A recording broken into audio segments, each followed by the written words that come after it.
না না না না দি ভাই, আমার সেরকম কিছু হয়নি, একটু ক্লান্ত লাগছে। তোমরা তো অঞ্জলি দেবে, অঞ্জলি দেবার পর খাবে তো, আমি স্নানটা করে নিই। হ্যাঁ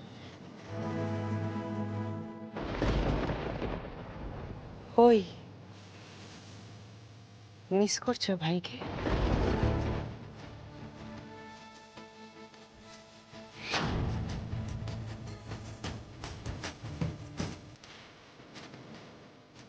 আসলে আসলে দুজনে একসাথে অঞ্জলি দিতাম তো, তাই আর কি।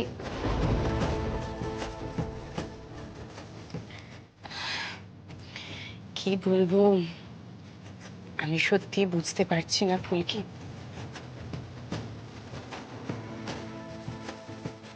আর এক্ষেত্রে তো সান্ত্বনা দেওয়ার মতো কিছু নেই, তাই না?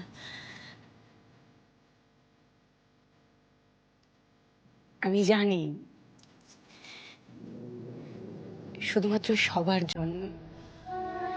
সবার জন্য তুমি তোমার কষ্টটা নিজের বুকের মধ্যে চেপে রেখে হাসি মুখে ঘুরে বেড়াচ্ছ। হুম, একটা দিন তো ভালো নাই লাগতে পারে, তাই না?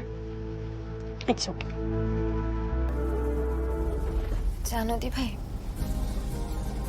স্যারকে আমি স্বপ্নে দেখছিলাম, মনে হচ্ছিল মনে হচ্ছিল সবটা বাস্তব, সবটা। তারপর তারপর ঘুমটা ভাঙলো, বুঝতে পারলাম সবটা স্বপ্ন।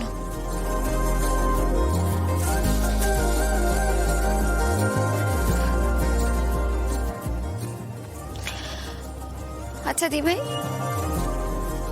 রুদ্ররূপ সান্যাল তো আমাকে মারার জন্য নিয়ে গিয়েছিল, আমি যদি শেষ হয়ে যেতাম কি ক্ষতি হতো বলো তো? এই ফুলকি, একদম একদম এসব কথা বলবে না। তুমি কি ভুলে যাচ্ছ তোমার মধ্যে একটা প্রাণ একটু একটু করে বড় হয়ে উঠছে? আমার বিশ্বাস তোমার জীবনে বড় কোনো উদ্দেশ্য আছে।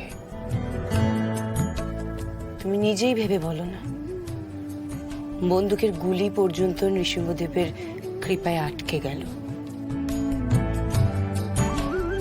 তারপর অরণ্য এসে তোমায় রক্ষা করলো।